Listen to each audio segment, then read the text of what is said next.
Susisiekimo ministerija planuoja net 3 pakeitimus vairavimo mokymo programose. Pirmasis pakeitimas planuojamas asmenų grupėms nuo 16 iki 18 metų. Nuo 16 metų jaunuoliai galės išklausyti vairavimo mokyklose teoriją bei išlaikyti praktinį vairavimą. Toliau mokytis praktiškai vairuoti galės kartu su savo šeimos nariais. Tačiau baiminamasi, kad šeimos nariai negalės užtikrinti pilnaverčio mokymo, taip kaip tai galėtų padaryti profesionalus vairavimo instruktorius. Tad kyla diskusijos, ar tai nepadidins avaringumo keliuose.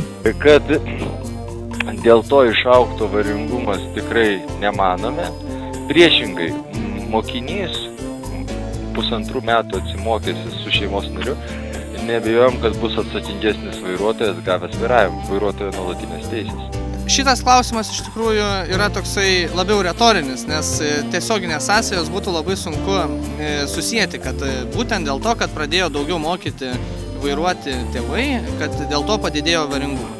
Pavyzdžiui, jeigu dabar kaip buvo prieš kiek metų leista pradėti mokyti tėvams papildomą mokymo mokinius, tai tų avarijų nepadaugėjo daug, kad patys tėvai su savo mokiniu, sūnumi ar dukra padarytų avariją. Tai šito daug nebuvo, o jau po to, kai gauna pažymėjimą mokinys, tai labai sunku atrasti sąsają, ar tai buvo kaltas pats mokinys, gal jisai kažką ne iki galo įsisavino, gal iki galo neišmoko, galbūt transporto priemonė techniškai netvarkinga naudojo, o galbūt nebuvo tinkamai paruoštas. Tuo tarpu vairavimo mokyklos mokiniai teigia, kad nors ir būtų buvusi galimybė mokytis vairuoti su šeimos nariais nuo 16 metų, vis dėlto būtų neatsisakę ir vairavimo instruktorių paslaugų. Ir jeigu tau būtų buvus galimybė mokytis nuo 16 metų, būtum pasinaudojęs tą galimybę vairuoti su šeimos nariais ir pradėti nuo 16? Ne, gal geriau vis tiek būčiau nuo 18 pradėjęs, nes šeimos narys vis tiek aiškinti savaip, o iš tikrųjų gali būti visai kitaip. Tu gal važiuosi, kaip tau lieps, tu nueisi į regitrą, tarkim, ir tau seks, tu ne taip važiuoji. Vėl laikyk per naują tas teisės, kursus, vėl kainuos pinigai papildomai.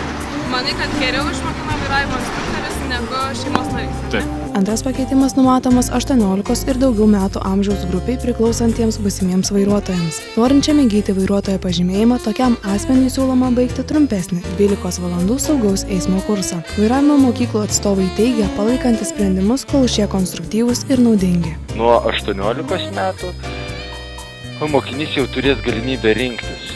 Arba pirmas dalykas, teorija jam taps neprivaloma.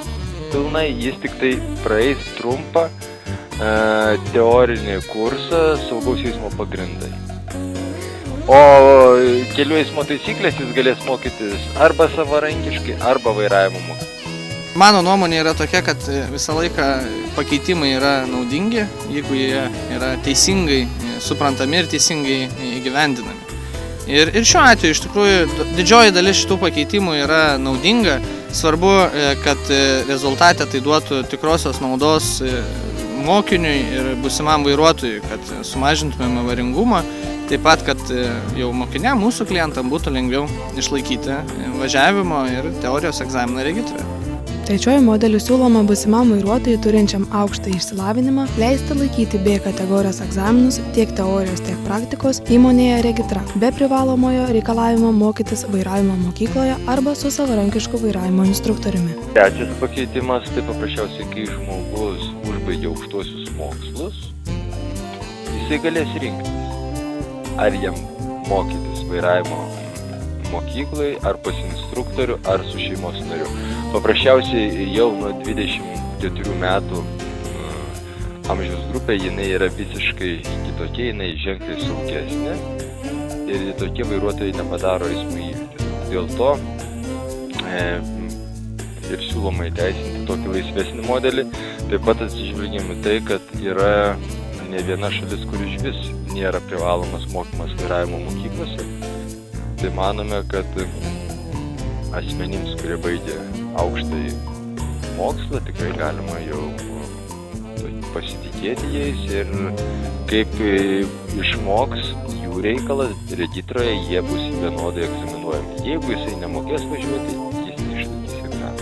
Šie darbo grupės siūlymai būtų įgyvendinti, jeigu Seimas pritartų saugaus eismo automobilių keliais įstatymo pakeitimams. Saugaus eismo vedėjas patikina, kad šiems nutarimams pritarė Vairavimo mokymo asociacija ir valstybinė įmonė Regitra.